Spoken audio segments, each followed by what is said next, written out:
पहला चरण का मतदान हो चुका है। अगर आप देखेंगे तो 64.66% इलेक्शन कमीशन ऑफ इंडिया ने कहा है कि रिकॉर्ड पोलिंग हुआ है। बिहार के इतिहास में हाल फिलहाल में इतना रिकॉर्ड वोटिंग कभी नहीं हुआ है। जो 10% के आसपास तकरीबन 9 से 10% का जो इंक्रीमेंट है वोटिंग का, ये बहुत ह्यूज है। कि जो 10% का इंक्रीमेंट है क्यों है? अगर आप बिहार का मीडियन एज देखेंगे तो बिहार का मीडियन एज 25 साल है। जो ये 25 साल का बच्चा है वो बच्चा है जिसको आप जेन जी बोलते हैं, जनरेशन जेड।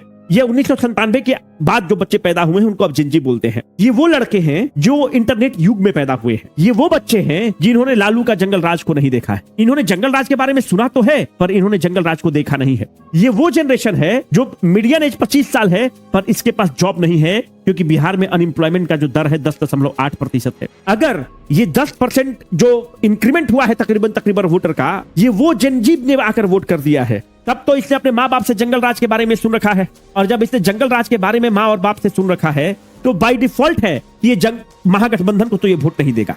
अगर ये महागठबंधन को वोट नहीं देता है और जो अभी की इनकम्बेंट सरकार है उस सरकार में उसको जॉब नहीं मिला है और वो नाराज है, तो बाय डिफॉल्ट ये है कि ये जन स्वराज को वोट कर रहा है। ये जेनजी जनरेशन नेपाल में तख्ता पलट कर चुका है। अगर ये जेनजी जनरेशन इनकम्बेंट सरकार से नाराज है और जंगल राज के बारे में इसने अपने माँ और बाप से सुन रखा है, तो बाय डिफॉल्ट ये हो रहा है कि ये जन स्वराज को वोट कर रहा है। अगर मानते हैं कि 10% का जो इंक्रीमेंट हुआ है, जो लोग छठ में आए हुए थे, जिसको दिल्ली में बिहारी कहकर आप उसका मजाक उड़ाते हैं, बॉम्बे में भैया कहकर उसको 2 थप्पड़ मारते हैं, we are the first great citizens, we Biharis are the first great citizens, but we are languishing as a third great citizens because of this politicians. अगर जो पब्लिक छठ में आया है और जो रोज जलील हो रहा था, अगर वो अपना माइंड मेकअप करके अगर वो टिक गया है बिहार में और वोट कर दिया है, तो बाय डिफॉल्ट है कि अगर वो टिका हुआ था छठ में और वोट किया है तो इसका मतलब कि वो जन स्वराज को वोट किया होगा, क्योंकि वो जंगल राज से परेशान था, लालू का जंगल राज से परेशान था और अभी की जो 20 साल की सरकार है उसकी नाकामियों से परेशान है और दिल्ली और बॉम्बे में सिक्योरिटी गार्ड का नौकरी कर रहा है बंदूक उठाकर। जो आ रहा है बिहारी कहकर उसको मजाक उड़ा रहा है।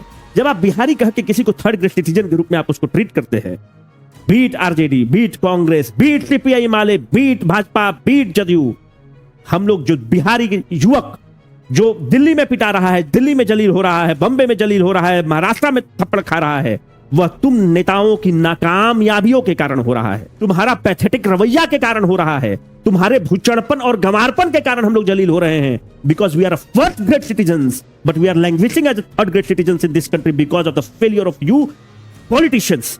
तो अगर ये 10% वोट छठ वाला भीड़ है, तब तो फिर वो जन स्वराज को वोट किया। पर साथियों एक चीज तो मानना होगा, प्रशांत किशोर ने इस फाइट को बहुत दिलचस्प बना दिया है, ट्रायंगुलर फाइट बना दिया है। मैं आपको एक चीज बताता हूं, सिरघाटी